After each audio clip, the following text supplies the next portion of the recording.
Assalamu alaikum warahmatullahi ta'ala wa barakatuhu, my fellow viewers. Welcome to this lesson for today. And today we are gonna learn greetings. So maanta waxaan baran doonaa greetings ama salaamaha qofka markaas isku salaamaysan iyo isku hadleedeen. So marka laba qof ay wada hadlaysa A iyo B, and A hadalka bilaa wuxuu yiri and how are you doing today? How are you doing today? Maanta sidee tahay? How are you doing today? Maanta bar sidee tahay ii waran. B wuxuu yiri I am doing great. Aad baan u fiicanahay aniga. I am doing great. Aad baan u fiicanahay aniga. What about you? Bal adiga iska waran. What about you? Bal adiga iska waran.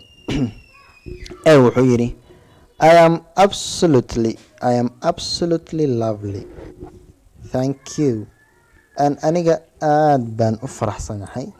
So absolutely lovely waxaa loo isticmaalaa markaad yani iska faraxsan tahay oo maasha Allah iska tahay ayaa la isticmaalaa absolutely lovely. gabi ahaan weeyaan absolutely hadaa maqashid waa gabi ahaan. marka lovely waxaa loo isticmaalaa markaad faraxsan tahay ayaa la isticmaalaa lovely. Okay,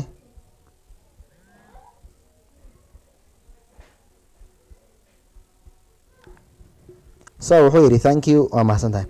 B wuxuu yiri marka everything's been good with you. ada xagga wax walba wanaagsanayeen. Everything halkan is weeyaan marka waa la isku soo qabtay marka contractional Soomaali. Everything has been good with you. dhankaaga wax walba ku wanaagsanay maahan su'aal waaye marka. Wuxuu yiri marka I haven't been better. aniga maana wanaagsanen. I haven't been better. anigu maana wanaagsanen. I haven't I have not ay la wada marka la soo gaabshay halkan. I haven't been better. maana wanaagsanen anigu. How about yourself? bal adiga iska waran. How about yourself? bal adiga iska waran see tahay. I started school recently. waxaan bilaabay school goordhow. School ayaan bilaabay marro. wuxuu marka where are you going to school? schoolka waa xagee? schoolka dhiganaysa waa xagee? yani schoolkeeda adaa waa schoolka aadaysa marka. B wuxuu marka I am going to PCC. schoolka PCC la yiraahdo ayaan u socdaa ayuu yiri. I am going to PCC. waxaan u socdaa schoolka la yiraahdo PCC. wuxuu yiri marka wuxuu yiri how do you like it so far? bal adigu see aragtaa marka so far waxaa loo isticmaalaa marka camal loo isticmaalaa marka how do you like it so far? marka see u aragtaa adiga marka see u aragtaa ayuu yiri.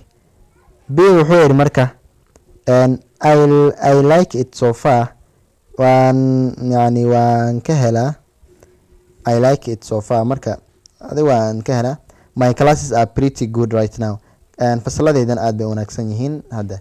Pretty good iska sawa marka this is just for intermediate level. This English is for intermediate level.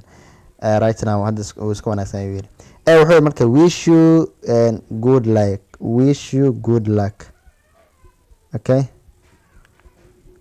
wish you good luck nasiib wanaagsan ayaan ku rajaynayo yiri.